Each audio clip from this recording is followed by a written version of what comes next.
Gilberto Moraes Ruivo, diretor do Instituto de Pesquisas da Marinha, para apresentar sua palestra intitulada Os Submersíveis, Desenvolvimento e Possibilidades de Emprego na Marinha do Brasil.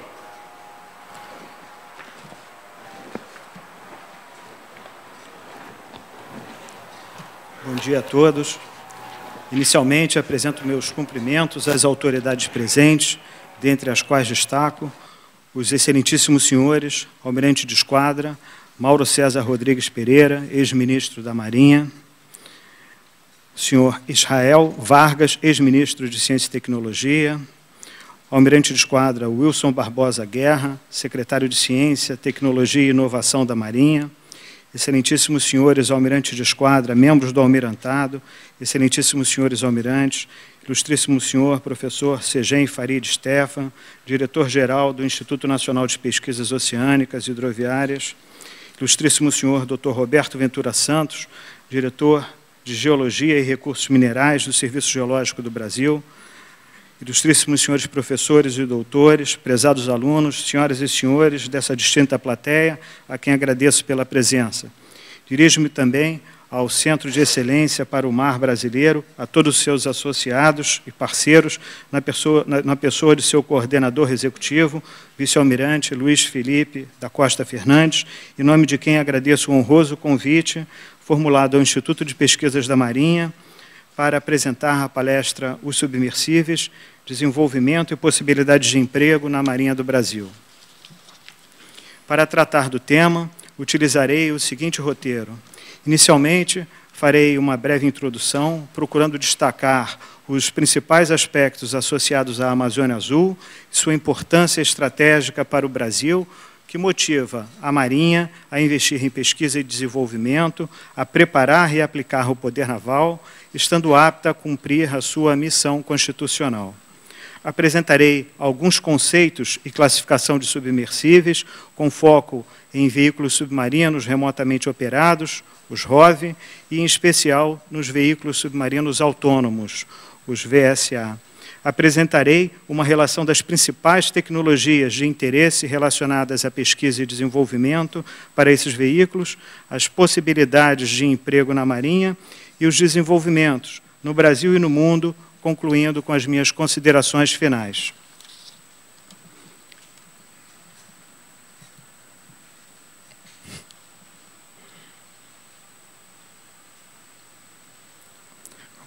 A Amazônia Azul. A Amazônia Azul constitui um conceito criado pela Marinha do Brasil com o propósito de contribuir para o desenvolvimento da cultura e mentalidade marítimas brasileiras, divulgando a importância do mar para o país.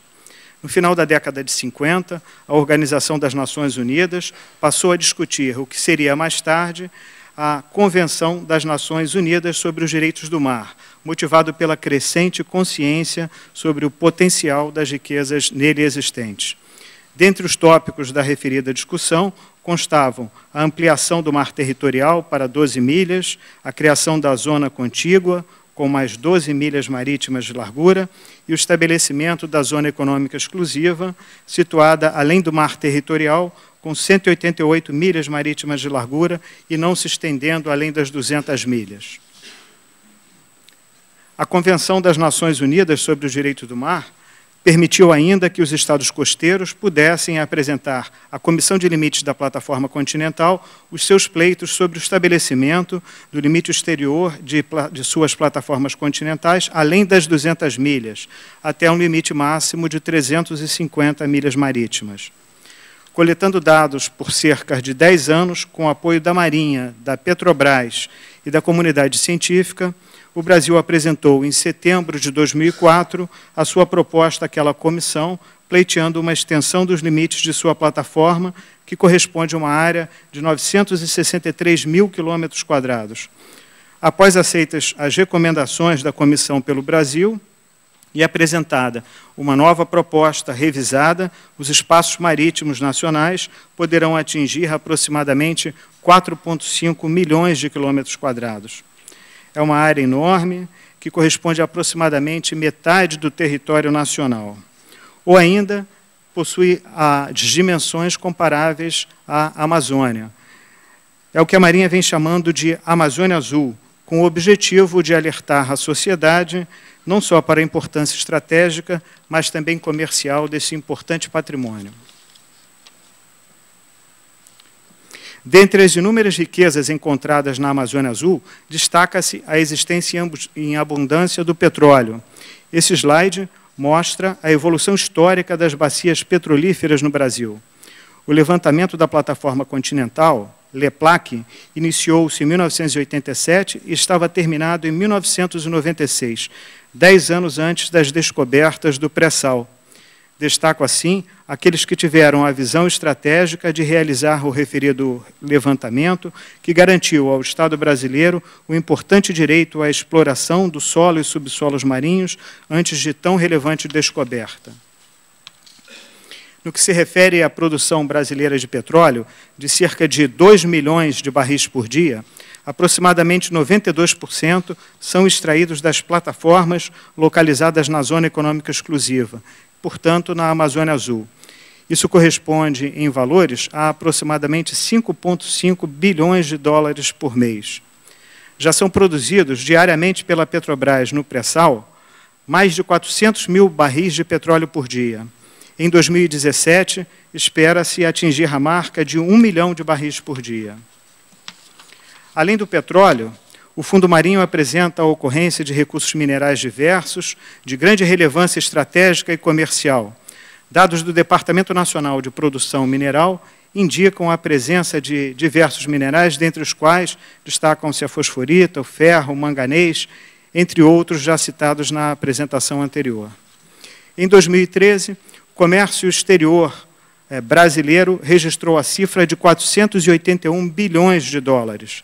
Pela Amazônia Azul, circulam aproximadamente 95% do nosso comércio exterior, alcançando cifras da ordem de 457 bilhões de dólares por ano. No setor pesqueiro, temos que, além de impedir a pesca ilegal na nossa zona econômica exclusiva, melhorar em muito a nossa produtividade, o que, além de gerar empregos, possibilitará o aumento das exportações, trazendo divisas para o país, evitando ainda que, conforme determina a Convenção, sejamos obrigados a permitir que outros estados explorem esses recursos naturais que são nossos.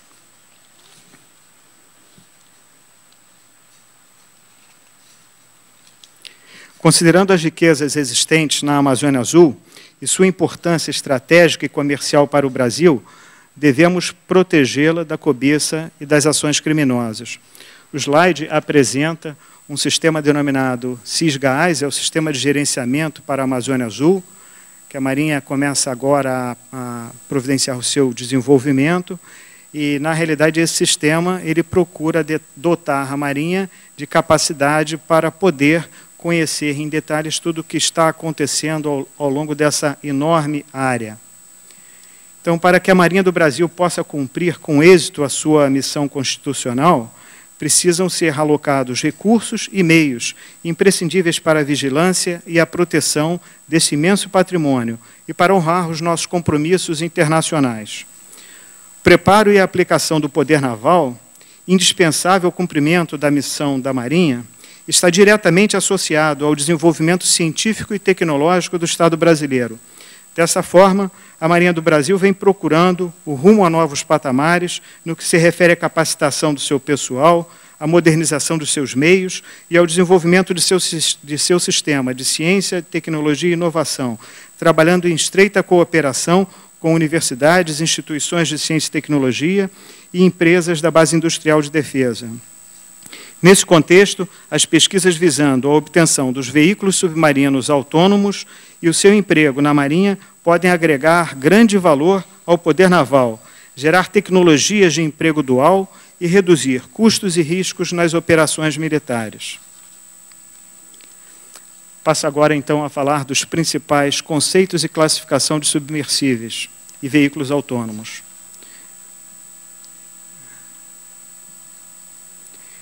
Esse slide apresenta 3 tipos de veículos. O primeiro deles, o USV, é um veículo não tripulado que opera na superfície. O segundo é um Wave Glider, um veículo não tripulado de superfície que utiliza o movimento das ondas para sua propulsão. E o terceiro, o ROV, é um veículo submarino ocupado por ser humano. Estas fotos apresentam esse interessante veículo, que é o Wave Glider, que apesar de não ser um veículo submarino, eu trouxe aqui para a apresentação pelas características que ele apresenta.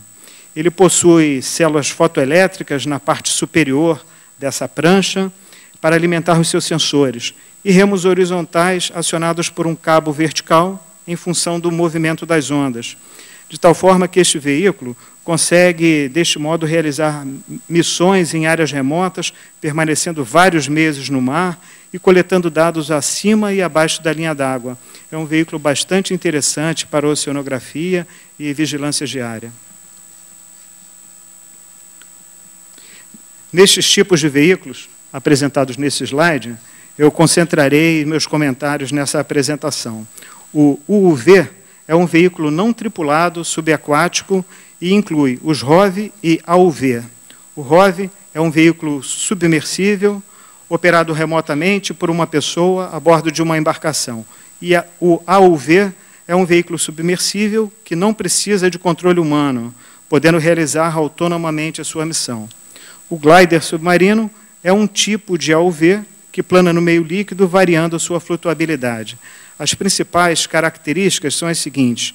Para os ROV, ele possui capacidade de realizar tarefas mais precisas devido à atuação de um operador.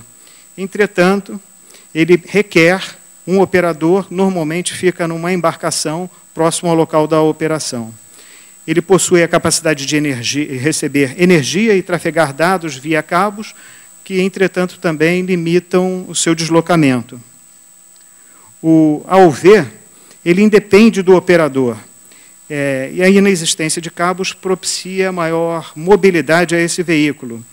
Ele possui, entretanto, uma limitação de autonomia devido à capacidade de energia embarcada e uma precisão limitada pela capacidade de processamento existente em seu sistema de controle. O glider submarino, em relação ao AUV, apresenta maior autonomia, alcance e persistência, menor manobrabilidade e velocidade e impossibilidade de se deslocar na mesma profundidade devido ao tipo de propulsão. Esse slide fala um pouquinho do glider submarino. Ele aproveita as forças de arrasto e sustentação inerentes ao deslocamento em um meio fluido. O princípio de funcionamento do sistema de propulsão é a alteração na condição de flutuabilidade do veículo. A força resultante vertical, para baixo, é obtida preenchendo-se em compartimentos com água, que são os tanques de flutuação. Dessa forma, o veículo é levado a se deslocar verticalmente e a combinação das forças de arrasto e de sustentação faz com que ocorra um deslocamento horizontal.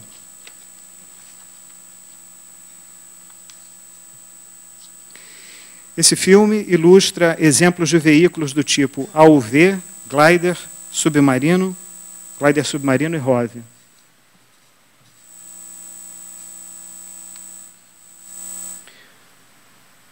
O glider submarino, esse tipo de veículo, ele não possui um propulsor, um hélice, como os demais.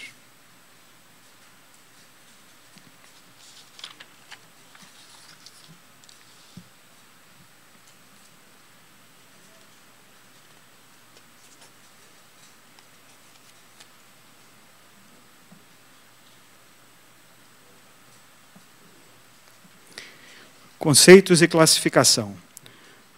O veículo em si é apenas um meio de transporte. Obviamente, não quero minimizar as dificuldades que existem no projeto e construção de um veículo desse.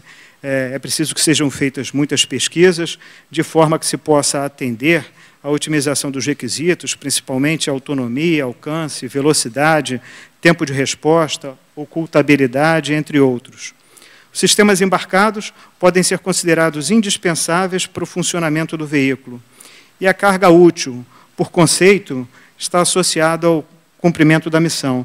O slide destaca um tipo de veículo submarino autônomo em que as cargas úteis podem ser variadas, mudando-se algumas seções, e de forma, então, que se podem realizar diferentes tarefas com o mesmo veículo, mudando-se os sensores e os equipamentos para a missão.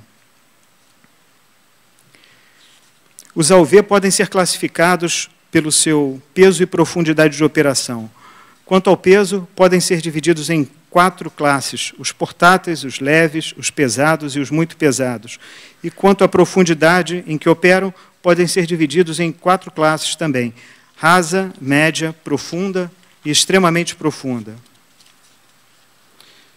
Agora eu falo um pouquinho sobre as tecnologias envolvidas e, inicialmente, me reporto às tecnologias para os sistemas embarcados, tecnologias para o veículo propriamente dito.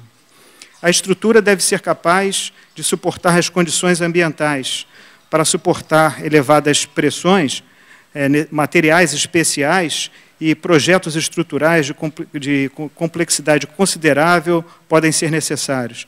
Os principais tipos de propulsão que esses veículos normalmente empregam são a propulsão elétrica com hélices, por variação de flutuabilidade, já foi apresentado no caso do glider, os sistemas independentes de ar, e veículos de grande porte podem conter sistemas mais complexos, de maiores peso e volume.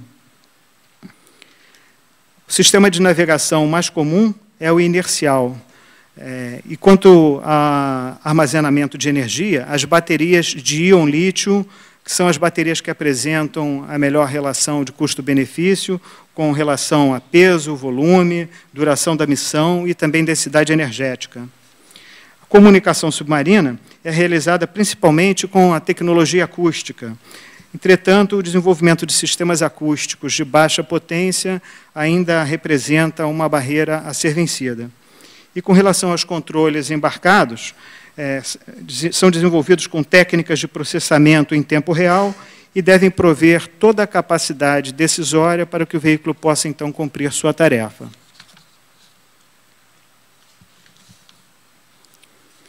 Esse slide apresenta as tecnologias envolvidas na carga útil. Os sistemas de imageamento acústico são capazes de identificar objetos submersos e prover informações sobre estruturas submarinas. São sistemas ativos que operam com a emissão e recepção de sinais acústicos e sua utilização deve ser contraindicada no caso de necessidade de ocultação do veículo, que é uma aplicação para o emprego militar, será mencionada posteriormente. Sistemas óticos possuem pequeno alcance quando em grandes profundidades, sofrendo impacto com a turbidez da água. São mais aplicados em águas rasas. Os sonares podem ser ativos ou passivos. Os sonares ativos podem prover informações sobre distância e marcação de alvos. Os sonares passivos podem prover informações de marcação e também podem auxiliar na identificação dos contatos a partir das respectivas assinaturas acústica e magnética. Sistemas embarcados devem ser capazes de processar os sinais medidos e extrair destes sinais os dados úteis para a missão. Alguns dados são processados em tempo real, outros são gravados para a coleta posterior. Os braços robóticos são de grande utilidade e é desejado quando se pretende manipular algum objeto, coletar amostras ou acionamento mecânico de dispositivos. E os equipamentos para a missão são diversos tipos, depende da criatividade do projetista e da necessidade de quem vai operar o veículo.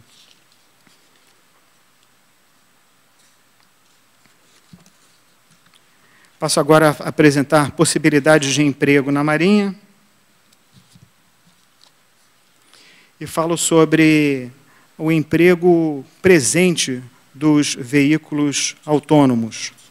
No momento, no mundo inteiro, esses veículos são empregados principalmente para multiplicar força, reduzir custos e riscos, obter dados e informações do fundo, do meio líquido, da superfície, do ar, especialmente de modo furtivo, na presença de ameaças de negação de uso de área às forças navais tradicionais, no caso das marinhas, e em operações militares, e também para atacar alguns tipos de alvos.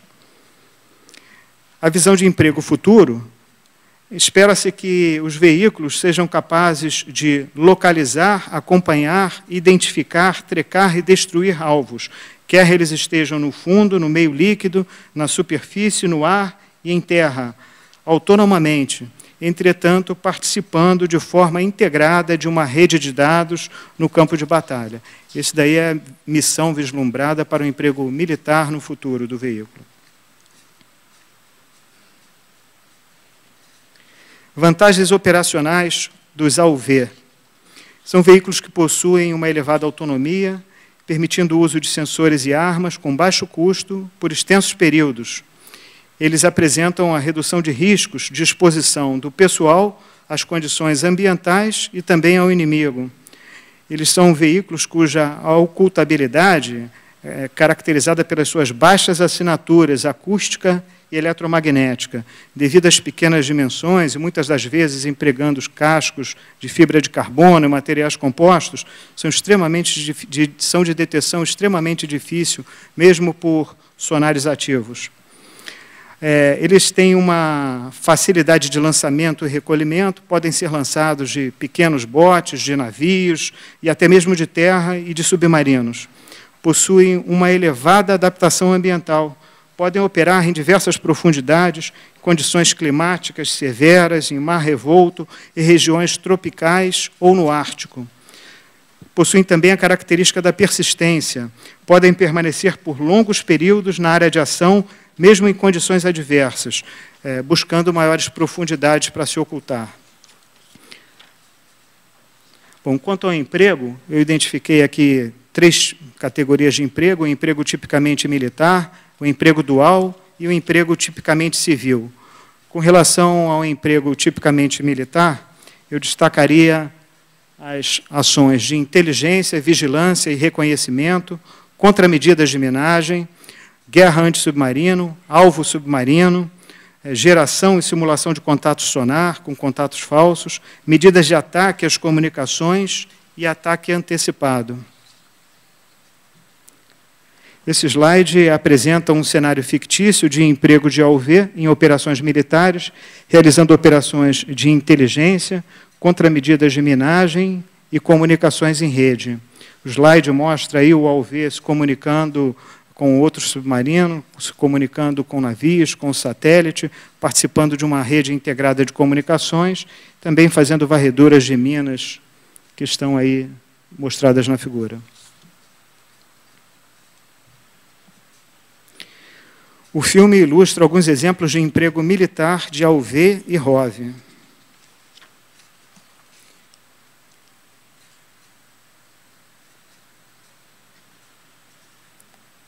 Aí o AUV está sendo embarcado no submarino e lançado. E aí empregado em contramedidas de minagem, em que um ROV está sendo utilizado para varrer uma determinada área, identificando objetos no fundo.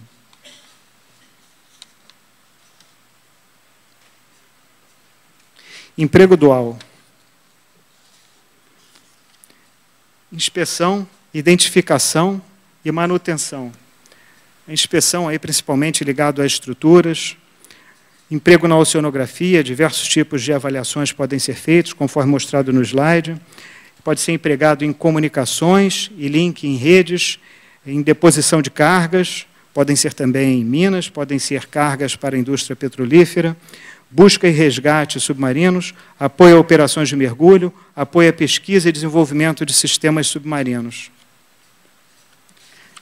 Esse slide mostra algumas fotografias de emprego de um ROV pela Marinha do Brasil, um ROV portátil para obtenção de dados oceanográficos na Antártica, pelo Instituto de Estudos do Mar, Almirante Paulo Moreira. E esse filme ilustra alguns exemplos de emprego dual de AUV e ROV. Aí é um resgate no fundo do mar de um outro veículo que é inserido num tubo de lançamento de um submarino.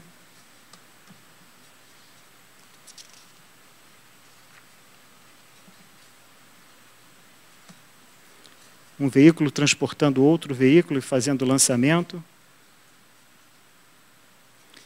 E aí a parte de inspeções submarinas vai se seguir.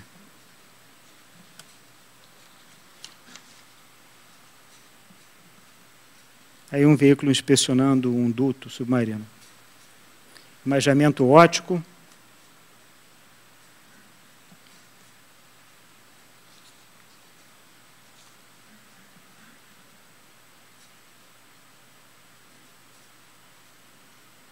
batimetria de fundo, deposição de cargas. Um braço robótico atuando, posicionando uma carga.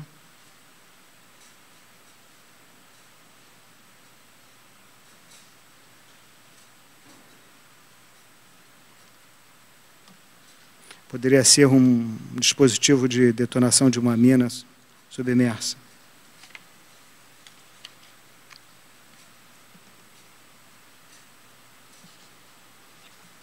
Emprego tipicamente civil.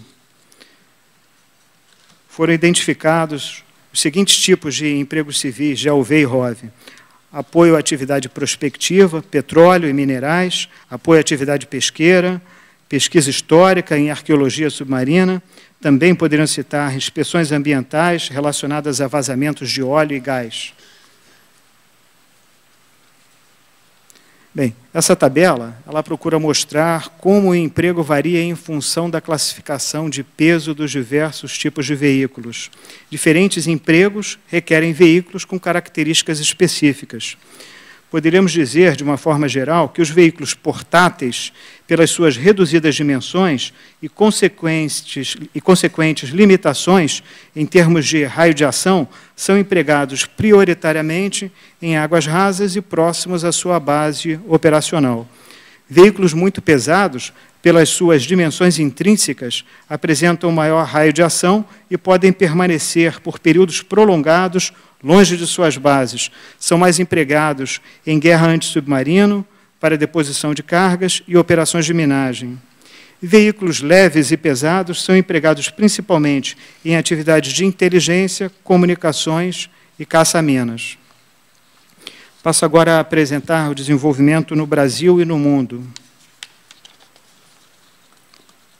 Bem, a pesquisa realizada permitiu identificar 10 projetos no Brasil, dentre os quais 3 são do tipo AUV e 7 do tipo ROV. Os próximos 4 slides apresentarão esses projetos de uma forma bastante resumida e rápida. O primeiro deles, o projeto LUMA, é um ROV da Universidade Federal do Rio de Janeiro, tem o objetivo de realizar inspeções e exploração do Mar Antártico. O GT5 é um AUV da USP de São Carlos, voltado a pesquisas oceanográficas, monitoramento ambiental. O JAU-2 é um AUV da FATEC, voltado a inspeções. O Pirajuba é um AUV em desenvolvimento na USP e é uma plataforma para o desenvolvimento de sensores e também para a implementação de missões de campo. O MAND é um ROV em desenvolvimento pela USP, voltado à realização de inspeções. O LAUS é um ROV em desenvolvimento pela USP, que procura ser desenvolvido para recuperar transponders em profundidade de aproximadamente 2.000 metros. O SAMBA é um ROV em desenvolvimento pela Universidade de Fortaleza e a empresa Armitec, e tem a sua aplicação voltada a inspeções e reparos submarinos. O ROV FURG-2, como o nome já diz, é um ROV da Universidade Federal do Rio Grande, está voltado a ser com um veículo de baixo custo, capaz de realizar diferentes missões. O Aruanã é um ROV em desenvolvimento pelo Instituto Federal da Bahia, que se propõe a ser desenvolvido com materiais de fácil obtenção. Aí nós podemos identificar alguns tubos de PVC na fotografia dele. E serve para capturas de imagens. O último projeto identificado foi o VSI-ROV da Universidade Federal de Minas Gerais, voltado também a inspeções e manutenção. Bem, enquanto as universidades vêm se dedicando ao desenvolvimento dos veículos propriamente dito, as instituições de ciência e tecnologia da Marinha do Brasil, em particular o Instituto de Pesquisas da Marinha e o Instituto de Estudos do Mar Almirante Paulo Moreira, vêm se dedicando ao desenvolvimento de sistemas embarcados e sensores que poderão, no futuro, dotar os veículos ora em desenvolvimento. O projeto do SIM-VSA já foi concluído pelo IPQM, teve por objetivo o desenvolvimento de um sistema de navegação inercial para veículos submarinos autônomos, inicialmente com o auxílio de GPS. Hoje, o projeto já está numa segunda fase e está em estudo a substituição do GPS por outros tipos de auxílios. Cabe aí um comentário. Obviamente, nos veículos submarinos, o emprego do GPS fica impossibilitado. O sistema de navegação inercial só consegue receber o sinal de um GPS para eventualmente corrigir uma posição quando o veículo vem à superfície. Daí a importância de serem desenvolvidos sistemas inerciais que não utilizem esse tipo de recurso. Então, hoje, a segunda fase do projeto procura substituir o GPS por outros auxílios, como o magnetômetro e o DVL, que é o Doppler Velocity Log. Esse slide apresenta um projeto que está em fase final de desenvolvimento no IPQM, é um ADCP. Ele é um sensor que pode ser empregado na medição de vazão em rios e na medição de perfis de corrente no mar. Esse sensor poderá evoluir para um Doppler Velocity Log a ser empregados nos veículos submarinos autônomos. O projeto da cabeça acústica encontra-se na fase inicial de desenvolvimento, poderá ser empregadas por veículos submarinos autônomos para detecção de obstáculos e acompanhamento de alvos.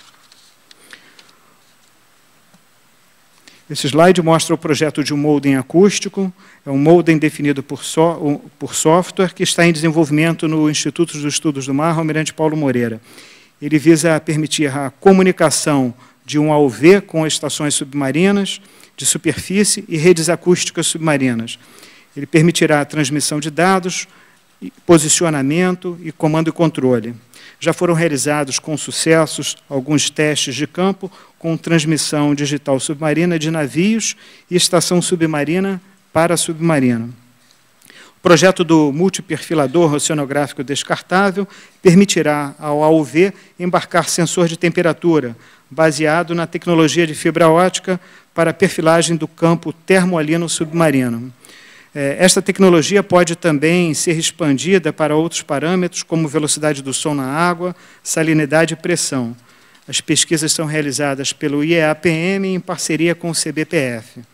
Esqueci de mencionar, o modem acústico tem uma parceria com a Universidade Federal Fluminense.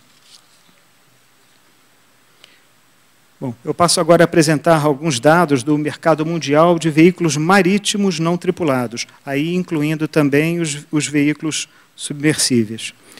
Os dados foram publicados pela The Association of Unmanned Vehicle Systems International, AUVISE, e foram pesquisadas 745 modelos de plataformas identificadas. Esse slide mostra que, dentre os veículos marítimos ativos não tripulados, 57% são do tipo ROV, 28% do tipo AUV e apenas 10% hoje são veículos de superfície. Esta figura mostra a distribuição das plataformas ativas de veículos marítimos não tripulados. A maior quantidade encontra-se nos Estados Unidos, com 196 unidades, seguindo-se o Reino Unido, com 115, o Canadá, com 40, e a França, com 39. Esse slide mostra a distribuição de fabricantes por país. A distribuição acompanha a anteriormente apresentada das plataformas ativas. A maior quantidade encontra-se nos Estados Unidos, com 79 fabricantes, seguindo-se o Reino Unido, com 26, o Canadá, com 16, e a França, com 14. Observa-se ainda um elevado número de fabricantes de veículos em cada país. O Brasil, que está apenas iniciando seus projetos e desenvolvimentos, já possui 10 projetos em andamento com diferentes universidades. Então, uma característica observada é que, na realidade, existem muitos fabricantes e cada fabricante tem poucos veículos efetivamente em operação. A figura mostra a distribuição das plataformas ativas de veículos submarinos não tripulados, de veículos marítimos não tripulados, em função do seu peso. Dentre os veículos portáteis, os ROV, os ROV representam a maior fração. No caso dos veículos leves, os AUV estão em maioria. E dentre os veículos pesados, os veículos de superfície estão em maior número. A figura mostra a distribuição dos ROV e AUV em função das profundidades de operação. Nota-se que os ROVs são empregados principalmente em profundidades de 300 a 6.000 metros, que são as profundidades classificadas como média e profunda. Já os AUV têm seu emprego distribuído de modo mais uniforme entre as profundidades rasa, média e profunda. Bom, com isso, eu chego, então, às minhas considerações finais.